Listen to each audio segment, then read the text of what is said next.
roots of psychiatry have to do with control, power, and alienation from certain groups of people who were uncomfortable to be around. They were locked up in these places to get them out of the way. The history of psychiatry, I think, really is related to institutions. Bethlehem Royal Hospital in London was one of the world's first psychiatric institutions. Commonly referred to as Bedlam, the hospital was little more than a warehouse for those deemed mad. Inmates were confined to cages, closets, and animal stalls, chained to walls and flogged, while the asylum charged admission for public viewings. In the 18th century, William Batty was the first to promote that his institutions could cure the mentally ill. Batty's madhouses made him one of the richest men in England, though his treatments were every bit as inhumane as those practiced in Bedlam, with not a single patient cured. His financial success triggered a boom in the asylum business and an opportunity for psychiatrists to cash in on this new growth industry. This was an era where, on both sides of the Atlantic, specialized institutions for the mentally ill are beginning to be built in large numbers. Those institutions date back certainly to the beginning of the 18th century, and in a few cases even earlier than that. But the explosive growth of an asylum sector, of asylumdom, as some historians have called it, is very much a 19th century phenomenon. It's that period when the state is persuaded to invest tax dollars in building these places. But while those who ran the institutions were getting rich, psychiatrists yet lacked the credibility to maximize their cash flow.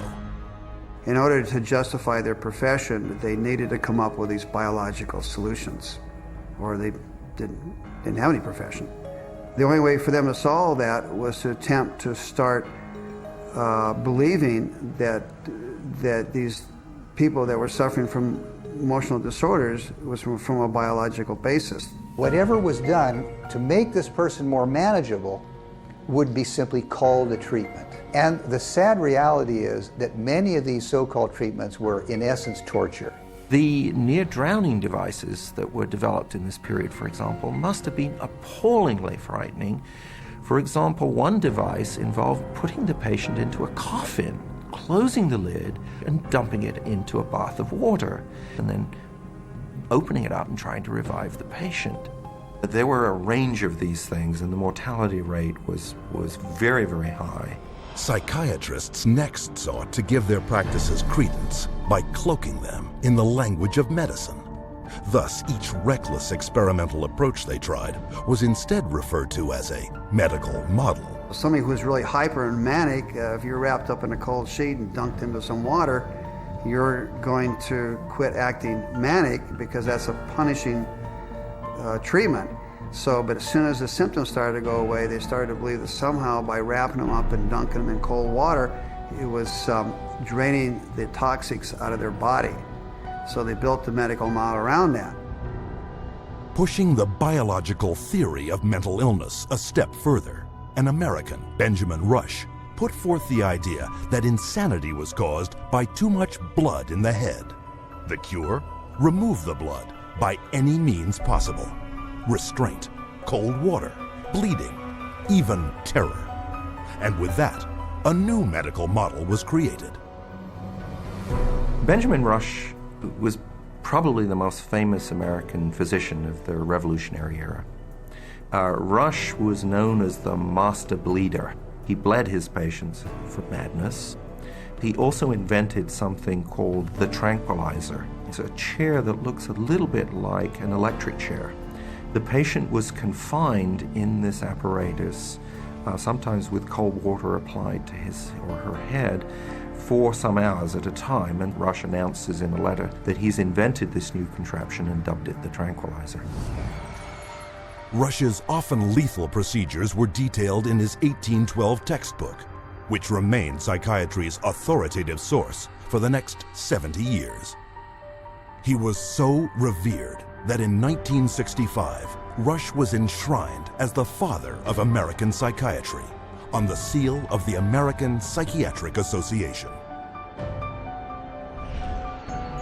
As the 1800s wore on, psychiatry's mounting failures at curing madness threatened their financial bottom line, forcing them to invent new medical models.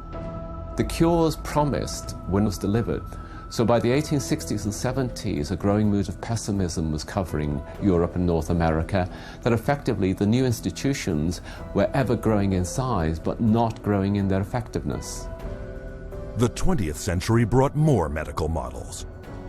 American psychiatrist Henry Cotton mutilated his patients by removing their body parts, declaring this a breakthrough in the treatment of mental illness. The earliest target was the teeth and then the tonsils and the sinuses. But when patients didn't get better, the enthusiasts for this treatment then started to move down the body and to say, well, obviously patients have swallowed bacteria in their saliva, so stomachs need to go, spleens need to go, colons need to go. As public outcry escalated over torture and maiming of patients, psychiatrists would invent new methods, each one hailed as the miracle cure. But each one was ultimately proven no more effective nor less brutal than the last. This is a history of psychiatry, more or less, to damage the patient. I mean, this is a version of the original model, which was to chain them like animals. If you're doing it to somebody because you insist that they have to change, and you're going to do that by turning the screws, you might say, whether it's with medication, restraint, whatever, that's torture. And a huge part of what psychiatry has done really comes down to torture. As the 20th century progressed, psychiatry would continue to seek legitimacy by transforming itself into a medical discipline. But they succeeded only in creating more efficient ways of inflicting mental and physical torture and death, a legacy that has carried forward into modern psychiatry, with its most profitable medical model to date, the mass drugging of millions. But to do this, psychiatrists first had to shatter one of mankind's most cherished beliefs, decreeing that people were not what they thought they were.